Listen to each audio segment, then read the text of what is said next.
Hello.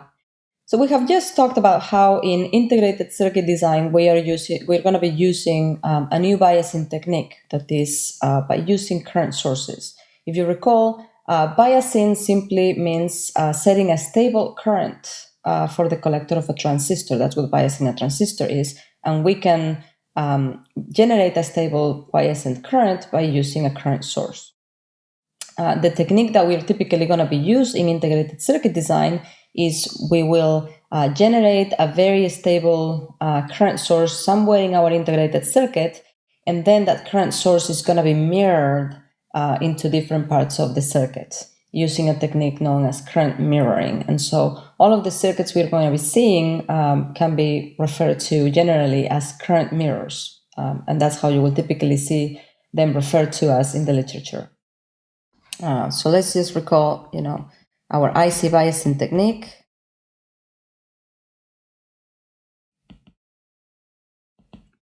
Again, it's going to consist of generating a stable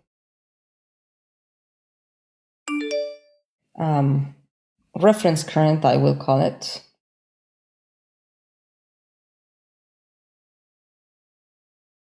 somewhere in our integrated circuit.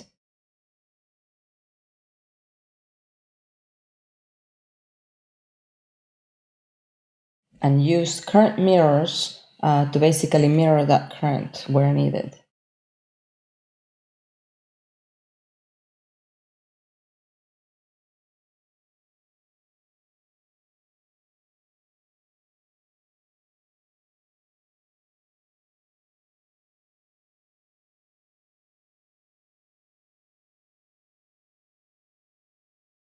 And again, this is going to be used to bias transistors throughout our circuit.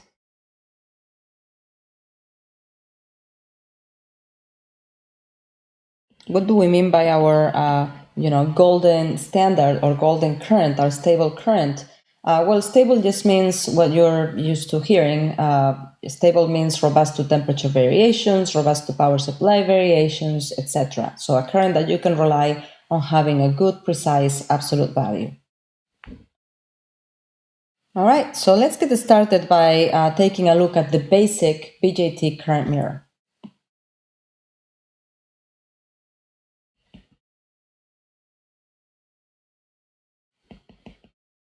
And the basic current mirror consists of two transistors, a mirror pair of transistors with bases and emitters connected together in the following fashion. So that one resembles the mirror image of the other. I'm going to call this Q1, that's my Q2. I'm going to tie them to ground, even though they could be tied to a negative VEE source. And then the first transistor, Q1, that's our reference transistor, the one that's generating the reference current, is connected in a diode type of connection. All that means is that the collector of the transistor is tied to the base of the transistor. And you can see that if that is the case, from collector to emitter, we basically have one diode drop. The transistor is operating as a diode. And then typically we're going to need to have some sort of network to generate that reference current. The idea is that you will have a VVE value of at least 0.7 volts so that you can turn on this transistor, and then there will be a stable current flowing through the transistor. Easiest way to do that is by setting a resistor connected to some supply voltage. Let's call it VCC. And this is going to be my reference resistor R. And again, we can see that with that network, I'm going to have a VVE voltage drop of about 0.7 volts, which is going to turn on my transistor if everything has been designed correctly. And then I will have a reference current. I'm going to draw it a little bit higher up.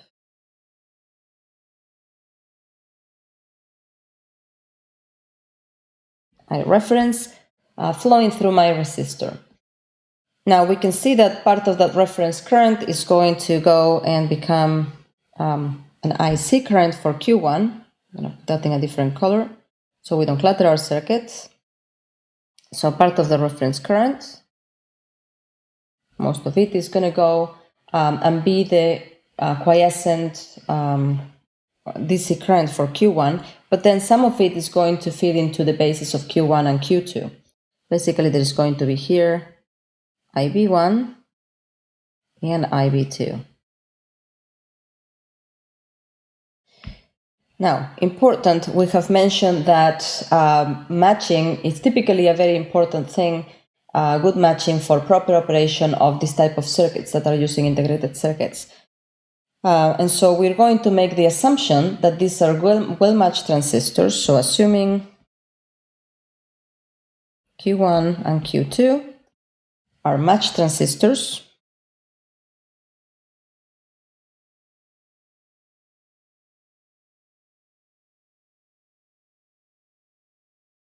and matched both in terms of process parameters as well as temperature. And we can achieve this good matching by making sure that both transistors are built on the same piece of silicon. That's going to ensure the same process parameters, as well as being close together when we place them on the chip. We don't want to place one of these transistors on the left-hand side and the other one all the way to the right-hand side. We want them to be very close so that both the process but also the temperature point of both transistors will be well matched.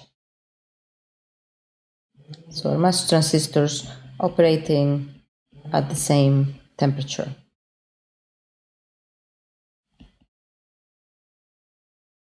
And if they are, then we can make the following assumption. Both transistors are going to have the same turn-on voltage. So if this one is VBE1, I'm going to put that in a different color. So if this one was VBE1, my turn-on voltage for transistor 1, my VBE2 will be exactly the same as VBE1.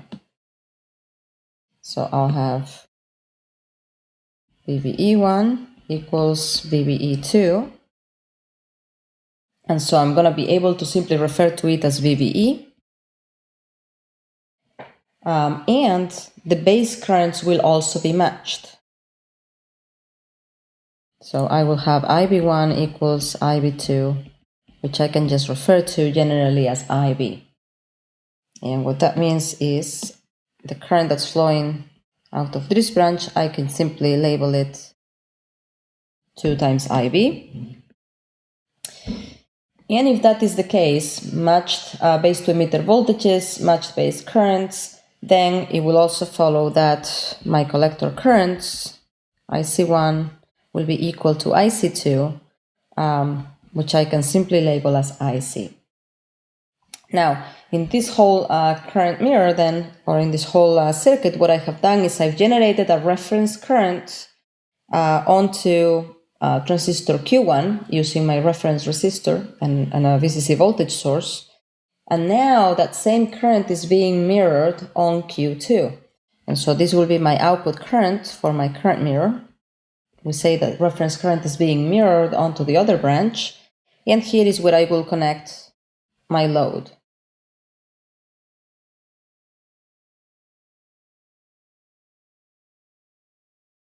Which again may be going all the way to VCC as well.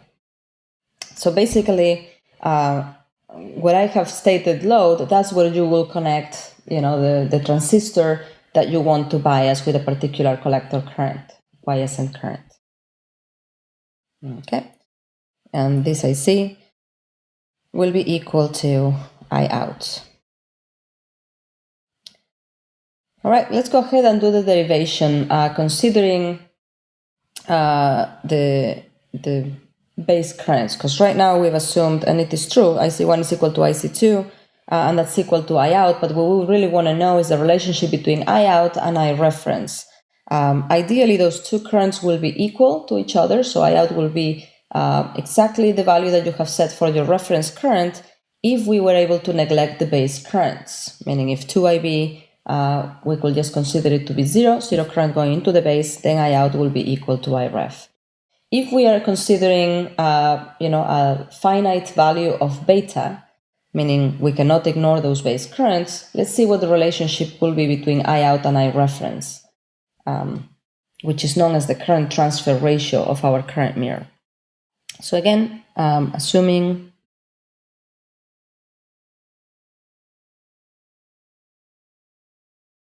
match transistors in terms of both process parameters as well as temperature, I'm going to just say the VBEs are equal, and therefore I can come up with an expression for my reference current, which is basically the current flowing through resistor R. It's going to be VCC minus the voltage at the collector of Q1, which we can see, since Q1 is connected in a diode fashion, is just going to be VBE1. And I can just write it based on my equation above simply as VBE divided by R. Now I'm going to apply Kirchhoff current law right on the node where the wire goes out of the collector of Q1 into the base of the two transistors. If I write KCL on my node there, I'm going to refer to it as node 1 right there. So KCL on node 1, I have the following. Sum of the currents entering the node, which in this case is Iref. I guess I wrote it with capital subscript, so let's keep things consistent. Currents entering the node equals to sum of currents leaving the node, which is going to be IC1 plus 2IB. Now I have said, again, since the transistors are matched, I'm going to consider the IBs to be equal, the ICs to be equal, and so I'm just going to simply refer to this as IC. So IC plus 2IB. And now I know there is a relationship between IC and IB.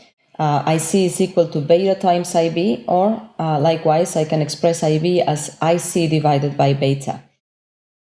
And so I can write this as IC plus 2 IC divided by beta. Or I can factor out IC, 1 plus 2 over beta. And finally, I know that my IC, just by what I wrote down here, is the collector current through Q2 is equal to I out. And so I can rewrite this as Iref over I out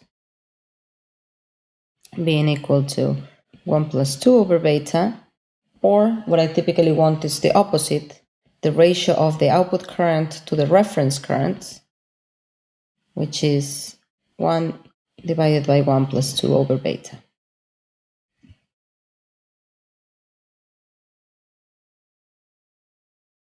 And so my I out is going to be equal to Iref multiplied times this factor. This factor receives a special name, is referred to as the current transfer ratio.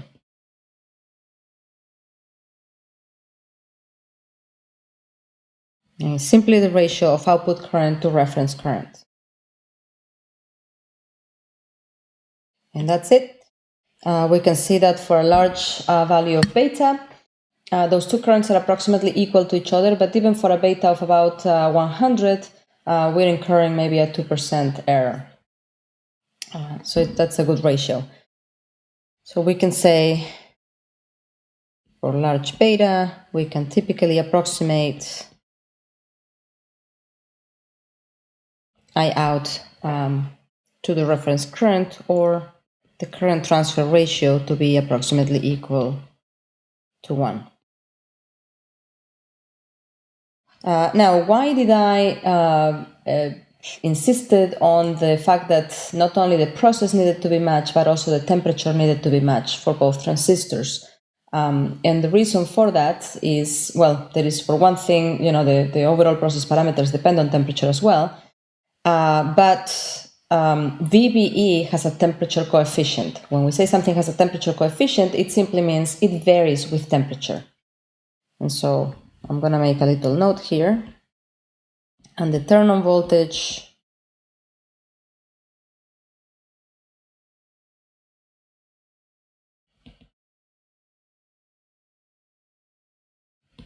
turn-on voltage for a forward bias PN junction, in this case VBE, has a negative tempco. When we say something has a negative tempco, it just means as temperature increases, that parameter decreases, versus something having a positive temperature coefficient, which will mean when the temperature increases, that parameter increases with temperature. So basically, VBE, the turn-on voltage, has a negative temperature coefficient of around 2 millivolts per degree C. So basically, as the temperature goes up by 1 degree C, the VBE turn-on voltage will go down by about 2 millivolts. That's all this statement means. Other things to consider, let's imagine that I were ignoring the finite current gain. Let's imagine that I said, let's assume that beta is infinite, and therefore there is the base currents into the transistor can be neglected or approximated to be equal to 0. In that case, what I will have will be the following. So neglecting base currents, which is equivalent to saying beta is approximately infinity. Then we will have my reference current will be equal to IC1, since there is now no current going into the base. And I can express my collector current in terms of my VBE voltage as the saturation current times e to the VBE over VT.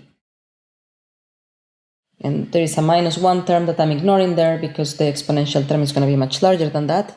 And then my output current, I out, will be equal to IC2, which will be IS2 e to the VBE divided by VT. And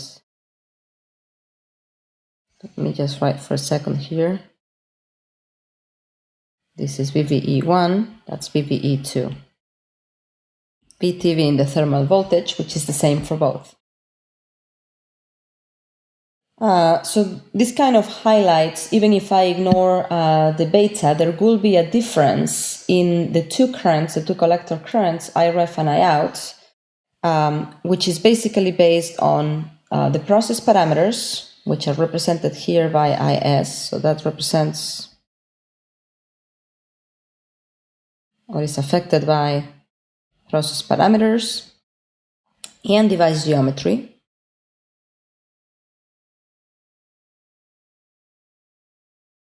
And then, as we said, the exponential term, the VBE, is going to be affected by temperature.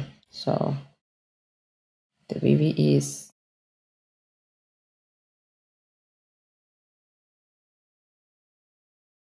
temperature.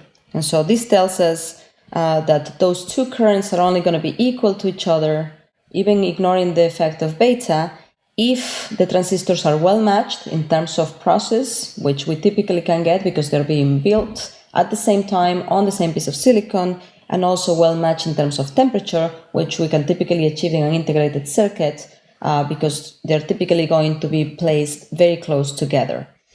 This good matching between process parameters and temperature is going to be difficult to achieve in a discrete circuit, and that is why this type of circuit will typically not work as well and not have the same precision when you try to implement it in a discrete circuit configuration.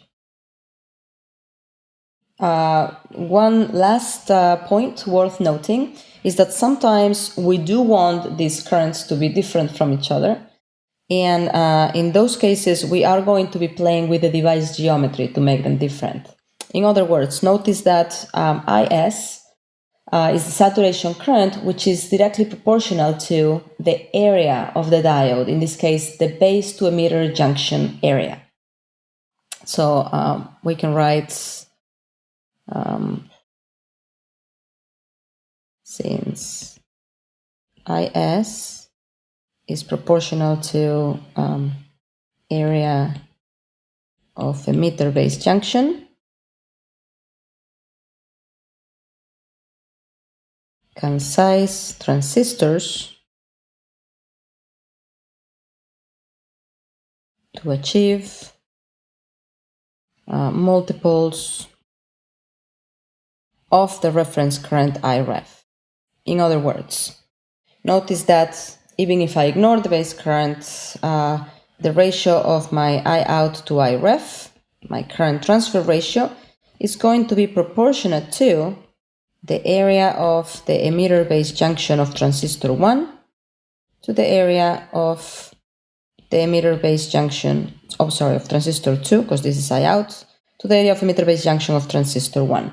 So if I build my transistor 2 with twice the area of transistor 1, that means that in this circuit, my I out will be equal to approximately twice my reference current. If I build transistor Q2 with 3 times the emitter junction area as that of Q1, then my output current will be 3 times that of the reference current, and so forth. And so we can use this to our advantage when we are designing integrated circuits.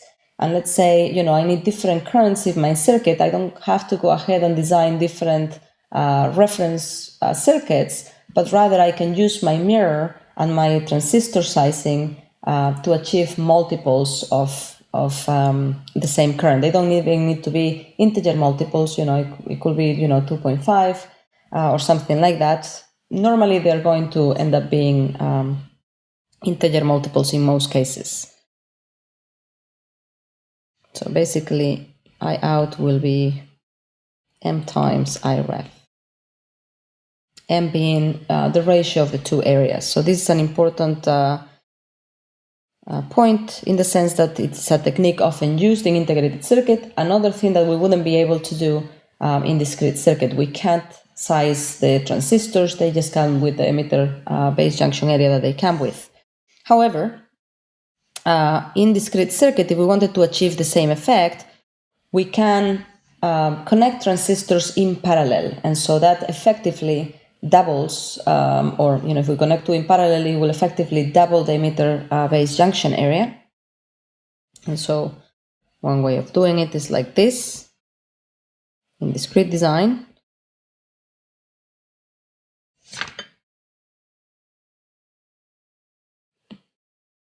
So transistors connected in parallel.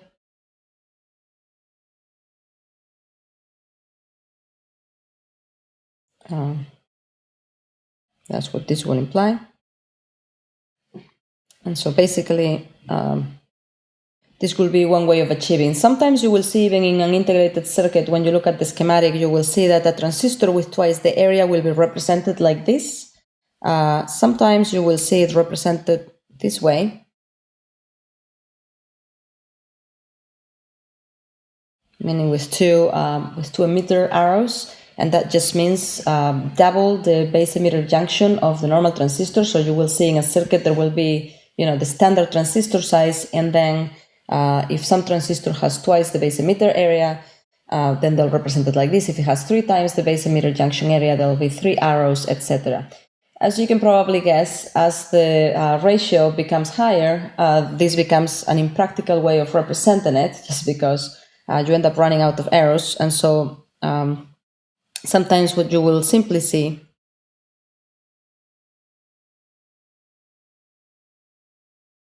is that. So basically a times 2, which is representing a transistor twice the size. And that's a more compact way of representing it. So another one of the figures of merit for current mirrors is the output resistance. An ideal current mirror will basically, if I were to represent this as an ideal current source, I out, what we would like is that the current I out remains constant regardless of the load, regardless of what we are connecting across that current source, or in other words, regardless of the voltage across the current source. And that will be in an ideal world. What we will get will be the following. I will have in this case, my VCE for Q2 and my I out. And once my transistor is past the saturation point, I will want my output current to remain constant regardless of my loading on the transistor, regardless of the changes in that VCE too. In all reality, we know that there is little R out of the transistor, little RO, which is going to, or the early effect, which is going to make my curve be shaped with a slight inclination, so a slight increase in the output current with an increase in VCE. The inverse of that slope will be 1 over little r(O). Little r(O) will be obviously voltage over current. That's the unit of resistance. So in this case, current over voltage will give me 1 over resistance. In the case of the basic mirror, the output resistance will be the resistance looking into the collector of that Q2 transistor. And that is simply